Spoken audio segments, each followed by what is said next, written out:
Okay, I'd like to begin the meeting for the month of March, Metro North Committee. I need a motion to approve the minutes, please. Second? Second. All in favor? Opposed? Carried. Work plan hasn't been changed, so we don't need any action. Status of operations. Good morning, all. Status of operations begins on page 13 of your book. In February, we operated at 97.8, above our target of 97.6.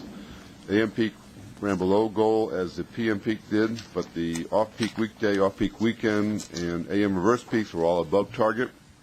Of the 28 days in February, we operated below 95% 4 times, and none of which were below 90%. I would also add that we had 2 days that were 100% in the month of February. There were 349 trains scheduled late of the 16,059 trains that we operated. 102 trains were 15 minutes late, and 35 of those trains were over 30 minutes late. 99.8% of the trips were completed, and 95.6% of our trains operated with a full consist. West of Hudson is outlined on page 17 of your handbook. The West of Hudson operated at 96.8 in February, above its target of 96.2. There were 48 late trains of the 1,522 scheduled trains. The Port Jervis was above target at 96.3. The Pascack Valley was above target at 97.2. West of Hudson, 99.7% of our trips were completed. 23 trains were 15 minutes late, and 13 of those trains were more than 30 minutes late. And finally, mean distance between failure is outlined on page 21 of your handbook. It was 61,000 in January against a target of 105,000. Yeah, I'd just like to add that Metro North is very proud, and congratulations to George, his staff, and everyone for 100% on-time days. You said that, but just to understand what that means is on a weekend we run about 350 trains. They make many, many stops. Many things can go wrong. Nothing went wrong one weekend, and on the weekday, one of those is a weekday, which is very, very hard to do. We run about 670 trains. And that means every single train had to come in on time, and so that's really quite an achievement, and I think it's a reflection of the whole Metro North team and George's team in making that happen. So I didn't want that skipped over too lightly. Thank you, Howard. Mean distance between failures, as I said, is on page 21, 61,000 in January against a target of 105,000, and on page 114 of your handout is our 2008 HVAC results.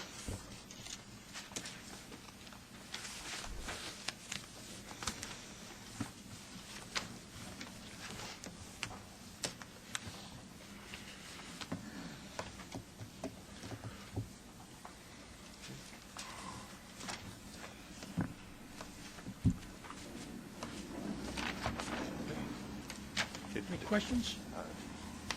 George, just looking at the numbers on New Haven again, just wanted to get a sense for whether January, or rather, well, it would have been January, I guess, February was a tough month. It seemed like it was, just looking at the late report, where most of the incidents were New Haven related, and the full consist was down, and standees were up. Was it just out of, was there something out of pattern there? There's nothing out of pattern in January or February, given the amount of snowstorms we had and the cold weather. It was, as we were talking this morning, it's been a long, cold winter, and we had no terrific snowstorms, 11, 12 inches, but we had a whole bunch of 6, 7, 8 inch of snow. The last one, which we'll talk about at the next board meeting in March, was devastating to the New Haven line equipment, because the high, intense snow was between Stamford and New Haven. And so we had to run a lot of traction motors through the snow, and they do what they always do when we do that, which is fail. So it's all equipment related. It's all cold weather and or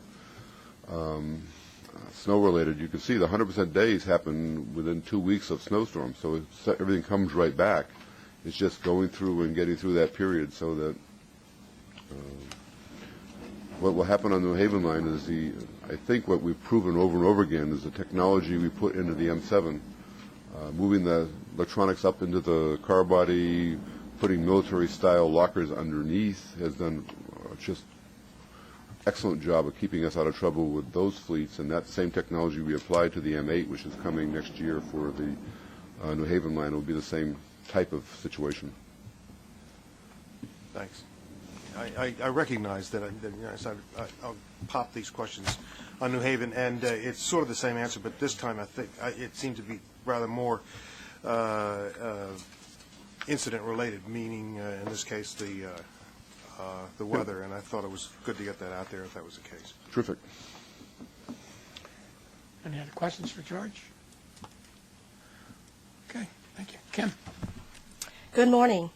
Today's financial report covers January 2009 results against the adopted budget and February financial plan, which now incorporates Metro North's 2009 gap closing actions. I start off with mentioning that January's financial reports includes now the additional actions for budget balance, and for the month of January that amounts to $1.9 million in reductions out of a total annual $35 million targeted for Metro North. These items are now reflected in the financial report as a discrete AABB savings line item.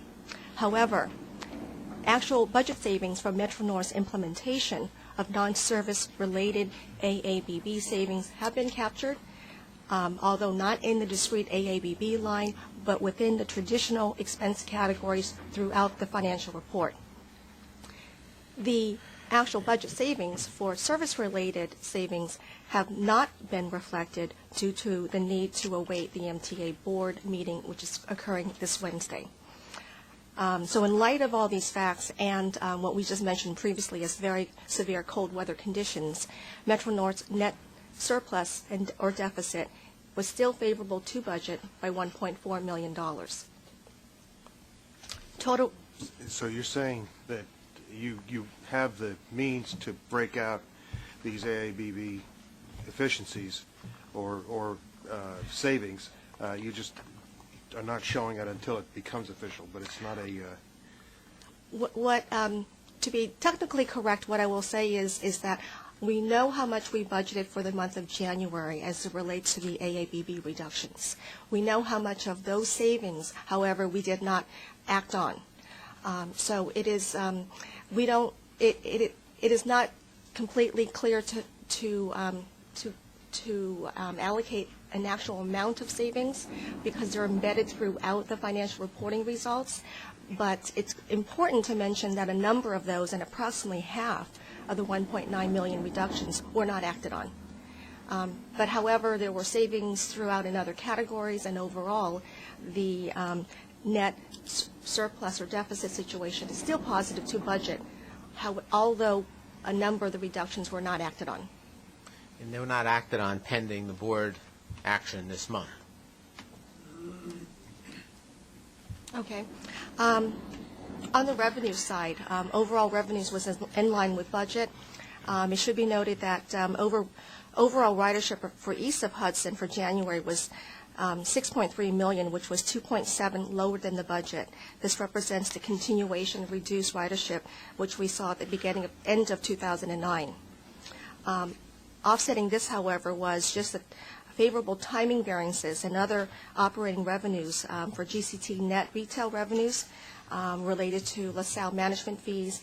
And although the Biltmore room restoration work has been ongoing, charges have not yet come through. On the expense side, before non-cash adjustments, we are 1.2 million higher than budget. That is also related to the fact that service-related AABB reductions were not acted on. Traction and propulsion power and fuel costs continue to run lower than budget. And for the month of January, what we did see was overtime was $900,000 higher than budget. There were 12 separate snow and ice service protection and preparation events that took place related to the weather. And on the cash side, in your book on page 30, net cash surplus or deficit was actually 5.9 million favorable to the budget, and primarily that was related to the fact that there was the severe cold weather in the month, which shifted capital work to ice and snow removal and protection work, and therefore we incurred less maintenance and other operating contracts costs, as well as materials and supplies. Kim, pardon me for being a little dense here, but going back to that AABB again, if that AABB is budgeted in at $1.8 million for the month, I would assume that the budget would reflect when we were going to be required to implement those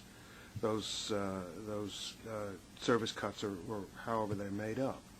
And it seems to me if the month passes and we haven't done them, we're never going to catch up with them unless you've got some way to do double down. The AABB costs and targeted savings reflected the original submissions from the agencies, including Metro North.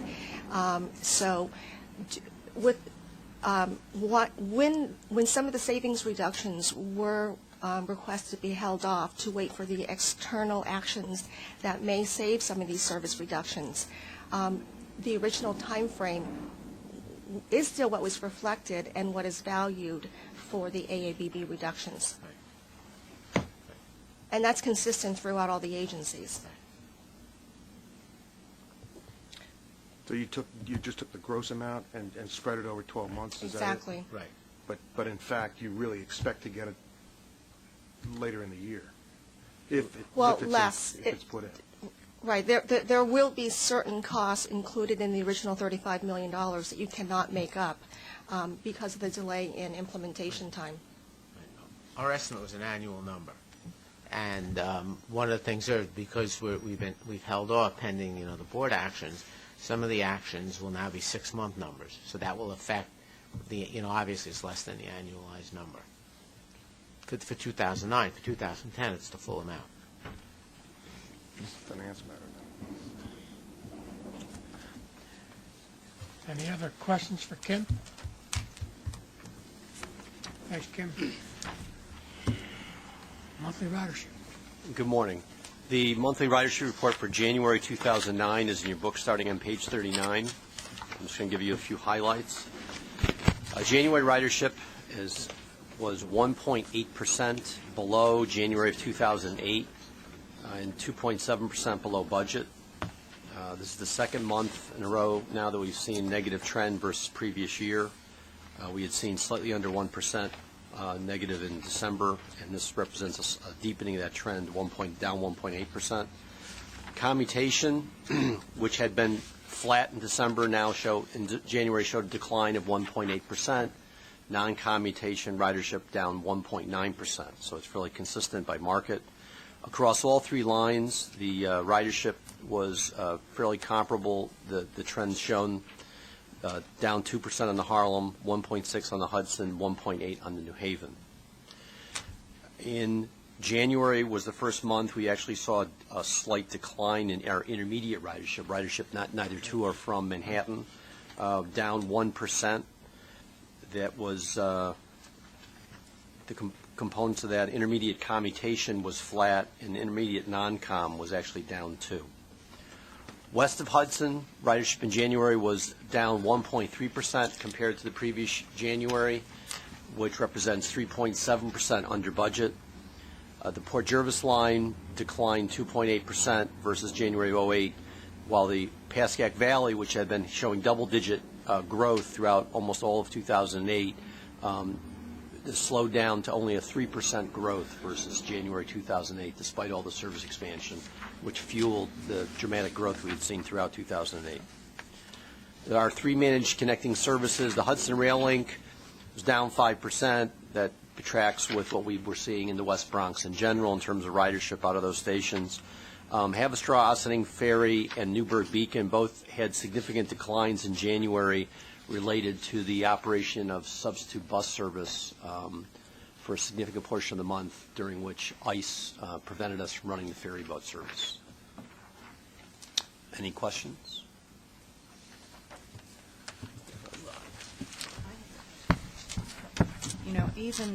Even with the ICE issue, it seems like the connecting services, even those that are over the bridge, are way down. And it seems like it's, maybe I'm looking at the figures incorrectly, but it seems like the connecting service is going down faster than the 2.8% decrease in ridership on the Port Jervis line. So I just didn't understand quite how that was working. You know, I realize that the Port Jervis line, the people that are crossing the river are really trying to get to a different train, but it just seemed to me that those decreases were greater than what I saw on Port Jervis, and I didn't understand why, even notwithstanding the ice issue. But I don't expect you to have an answer right now, Bob. I'll just say Tappan Zee actually was up slightly. Newburgh Beacon was down significantly, but Danny, is that related to, is that any portion of that Stewart Airport and the decline in flights in and out of Stewart from a year ago? Yeah, that's right. So it's that's not necessarily a commuter service, but whatever it was called, I forget the Airbus, Airtrain. So it's which was there a Airtrain year and ago. ferry. Yeah. Yes. Okay, that makes sense to me. that makes sense. I want to just highlight what Bob said, and I think we're going to hear this, at least for the immediate future, is the difficulty we'll have in maintaining the ridership levels we had in 2008, which you recall was a historic high for us. In this type of economy, I mean, the headwinds against travel and the use of Metro North are going to be very strong. And so we are going to struggle to try to keep as close to 2008 as possible. And I'm speaking, this is absent of any impacts of fare increase and anything else. That obviously is a whole different discussion. But it'll be very hard with this economy just to keep the ridership up or even stable versus last year. Well, I want to add to that. Given that it's going to be a difficult thing to do, it's still cheaper to take the train than it is to drive to the city and park. So I think that what you're seeing in this decrease in ridership is a loss of jobs in my county. Yes, absolutely. It's absolutely the case. Bob, when you said there's a 1.8% decrease in over 2008 and a 2.7% decrease over budget, does that mean that we budgeted 0.9% over 08? Yes. Okay. It was just slightly under 1% growth we had projected for this year.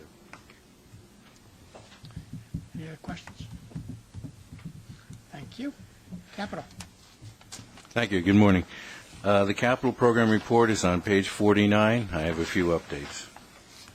On station work, on the Hudson Line station improvements, at Scarborough, the overpass roof steel has been set, and at Ossining, we're setting the canopy steel. And with regard to Yankee Stadium, which is a very big focus of the capital program in these coming months, we're getting ready to reestablish access to the west side parking lots. On April 3rd and 4th, the new stadium will be open, and we'll have some exhibition games going on at the new Yankee Stadium. So we will be ready to allow people to use our overpass and through the north end of the mezzanine area in order to get to the west side parking lots again. This past weekend, we actually completed the final section of the west platform, where there was a small piece of the platform that wasn't completed because of the work that was ongoing and demolition that was required by the New York State DOT for the exterior street bridge. That work has now been finished, and we have obviously the overpass, the curbs and the flooring are in place in the overpass, and work is ongoing. 2 of the 4 elevator platforms, that means the elevator is not completely built out with the cab, but the platforms are going up and down as of last Friday and actually before that. So we're in a position to reestablish the west overpass access to the parking lots in about 2 weeks. We've awarded the contract for Tarrytown, Portchester, and Mamaroneck, and that work is beginning. At Croton Harmon, the locomotive and coach shop are both in the Work is continuing, and we're actually doing the installation of the equipment that's required for those two buildings and testing that out. And the completion for both of those buildings is September of this year. And we're actually erected the steel for the car wash just south of the locomotive wash, which is just south of the locomotive shop. Other than that, if there are any questions, I'd be glad to answer them. Two quick things. One, just note that at the end of the Yankee Stadium section here, in what I would call the fine print, Ron says overall the project is approximately 83% on schedule and within budget. When you look at fine print, normally it's not good news that you find in there, and Ron, as usual, runs in the other direction on that. Thank you, sir. The other is that under GCT, the elevator rehabs,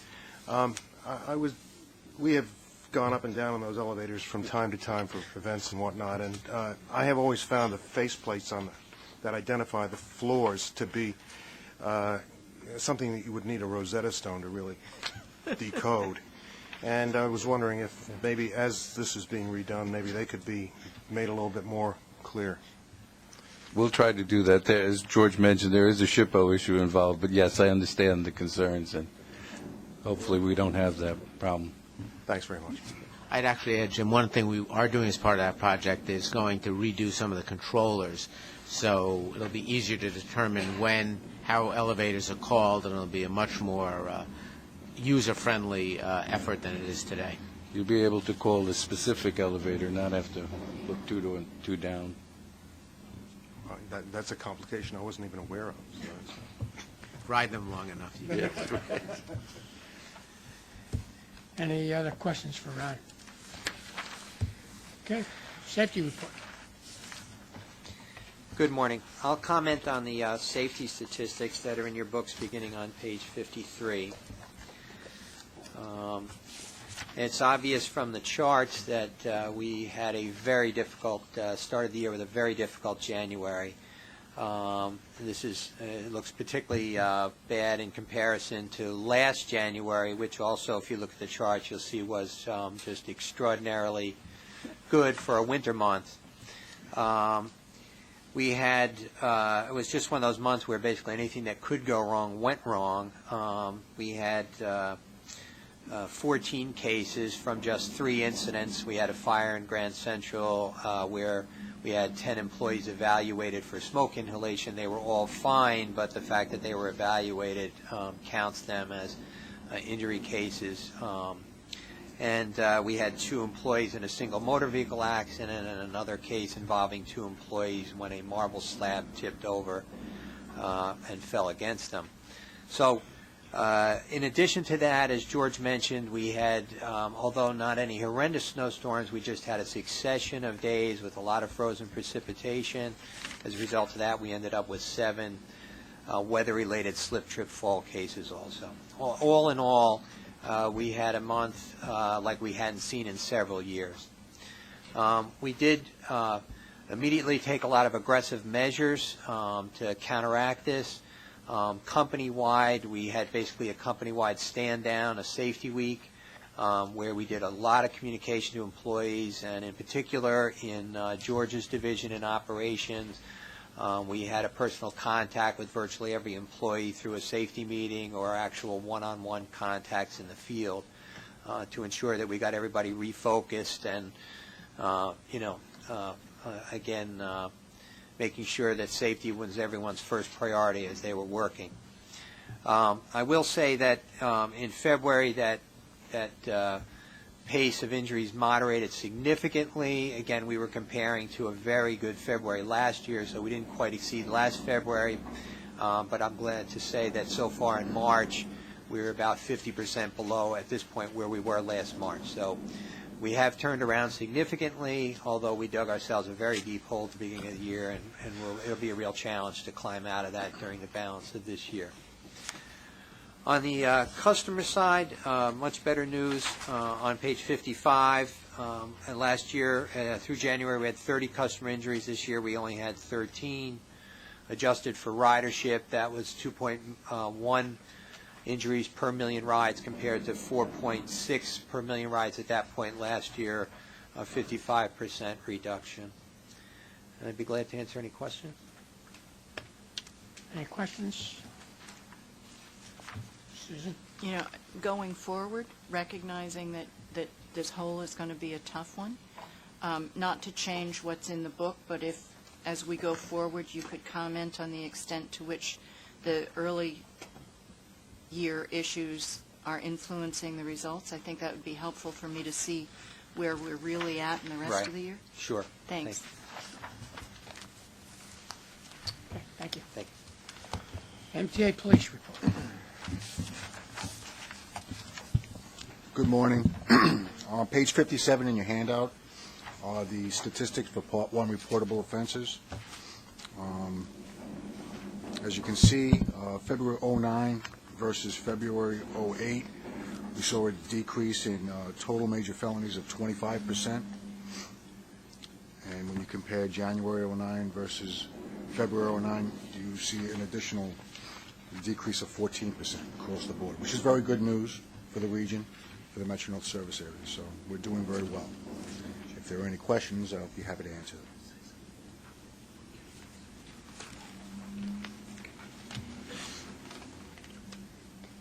Any questions? Thank you. Information items. Yes, okay, let's go through them. The first is we have the annual Human Resources EO report. The report is in the book, and basically if you have any questions, Greg is here and myself will answer them. So, I'm sorry, I'm a chatterbox today. Is that coffee? I know, too much coffee and I'm finished.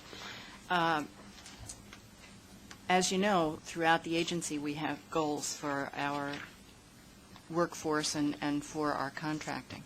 And the good news I see here, and thanks to Greg, is that all of our new hire percentages are higher than our existing percentages. But they're still not quite where we wanted them to be. And I see Greg making a lot of progress, but I'm getting older faster than we're making progress. So I particularly appreciated the description of the recruiting efforts that are going on. I think that's good. I think that's helping us in a lot of ways. And I think the employee relationships are a good thing that will help us in the future. I think that the corporate diversity issues are very well done. But I want us to continue pushing this because we're not quite where we want to be. I also want to say that I recognize that the Metro North area is a bit different than the metro area as a whole that we base our goals on. So it's much more difficult for Metro North to meet the goals than it is for some of the other agencies. And in that sense, I think you're doing a great job, Greg. Please keep it up and keep it moving. Thank you. Thank you. Thank you. Greg, one other thing that popped out at me in this report on page 62 is the year 2013, where we've got roughly 11% of the workforce reaching retirement eligibility. And I don't mean to, ask, well, how are we going to fix that? But it is certainly something to keep our eye on, it seems to me. Absolutely. We actually watch the retirement numbers every month. And all of the initiatives that we're doing, we're trying to make sure that we stay ahead of the curve as possible so that when we get to 2011 and 2012, we have some strategies in there to address that huge increase of people leaving the workplace. So it's a daily struggle, it's a daily grind, but we're keeping our eye on it. That's why we have this laid out as is, so that we can just make sure that it's in the eye reach. Yeah, this is, it's on the desk. Yeah, this is clearly one of the corporate priorities we have and how we will deal with this potential issue in 2013. any other questions? Okay, next we have the annual ridership report. Again, that's in the book. And if you have any questions, Bob or I will answer them.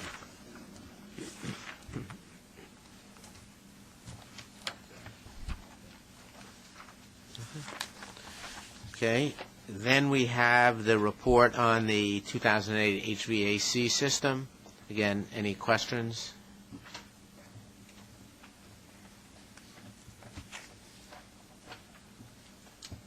Okay.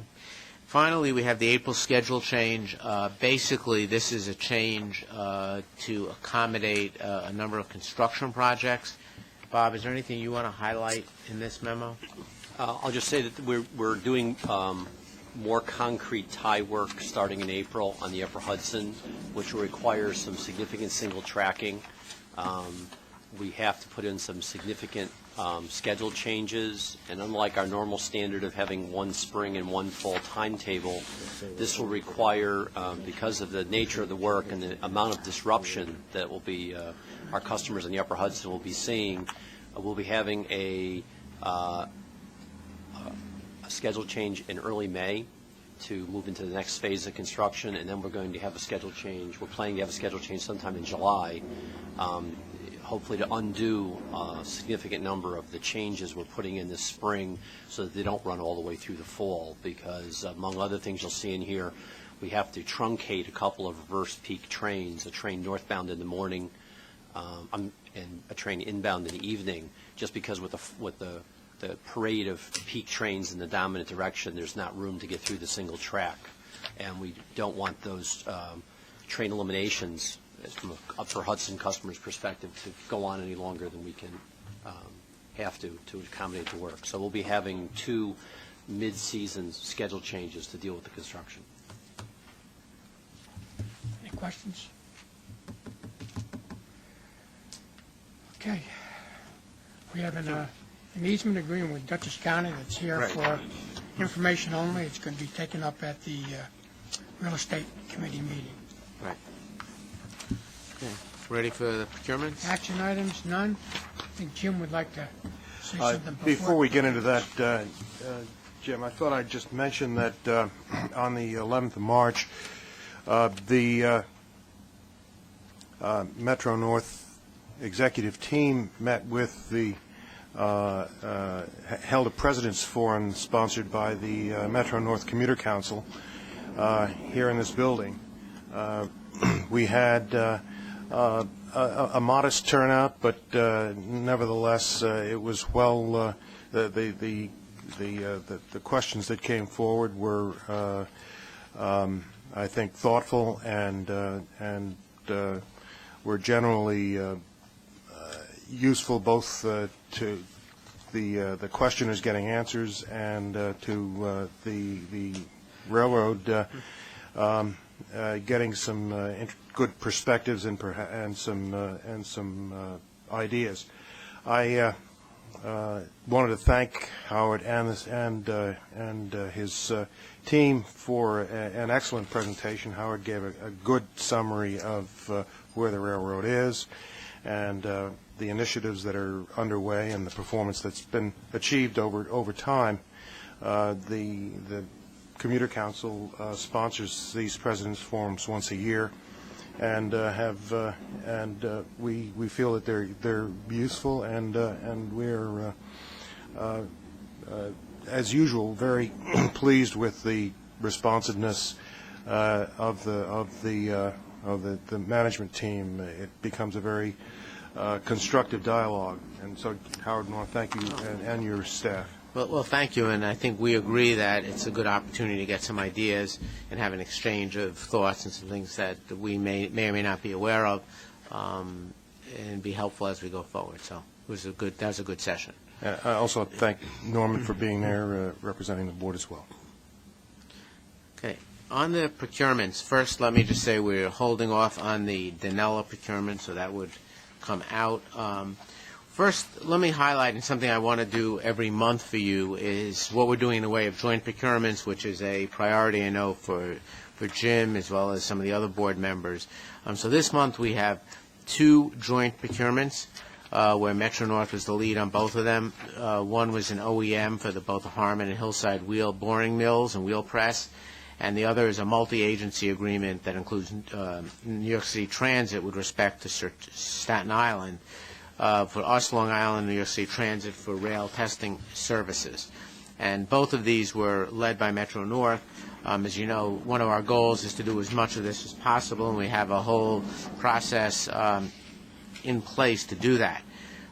In addition, Long Island Railroad also got approval for 2 joint procurements in March as well, one for UPS package delivery, the other for Oracle Consulting Services. So overall, we participated in 4 this month. Now, this month we're asking approval of 9 procurements.